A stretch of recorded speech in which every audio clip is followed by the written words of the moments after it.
शिरवान असणारा राजा, अरे वा म्हणजे वाघाचा काळीज असणारा राजा, आणि जी म्हणजे जीवाला जीव देणारा राजा, त्याला म्हणतात छत्रपती शिवाजी राजा. बस सांगून द्या माई बाप्पांनो, तरुणांनो, माग तरुण आहे म्हणून सांगतो थोडं. आम्ही फक्त छत्रपती शिवाजी महाराज सारखं दिसावं म्हणून वेशपूजा करतो, दाढी वाढवतो, चंद्रकोर टिळा लावतो आणि स्वतःला शिवाजी समजतो.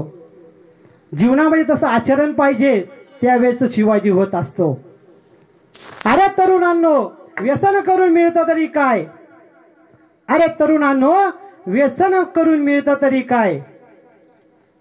रात्री बेरात्री कोणती शी दिसली, मानता येतं तिला मान माय, तोच खरा या शिवाजी, या छत्रपती शिवाजी राजा, या मायमुभीचा राय.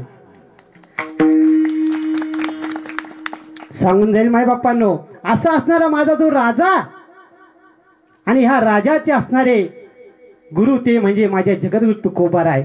आणि हे तुकोबाराय या मानवी देहाला आल्यानंतर देवाला आपलंसं करण्यासाठी सांगतात. मायबापांनो, नरदेहाला आलात आहे, जीवनामध्ये आलात आहे, तर सर्व काही पुन्हा पुन्हा भेटू शकल. घरदार, बायको, पोरं, पैसा, अडका, सर्व पुन्हा पुन्हा भेटल. परंतु हे तुमच्या पुढे मॉडेल उभं आहे ना, कोणतं मॉडेल? हे 5 फूट 8 इंचीचं मॉडेल, हे पुन्हा प्राप्त होणार. सर्व पुन्हा भेटल, घरदार, बायको, पोरं, पैसा, अडका पुन्हा भेटू शकल. परंतु मनुष्य जन्म बार बार प्राप्त होऊ शकत नाही. मनुष्य जन्मान मोल रे, मिट्टी में ना लोरले, आप तो मिला ये फिर ना मिलेगा, कभी नहीं कभी नहीं कभी नहीं रे.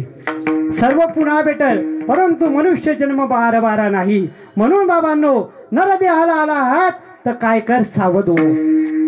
म्हणून माझ्या तुकोबारा म्हणतात ना, नरदेह दुर्लभ दाना, नरदेह दुर्लभ दाना.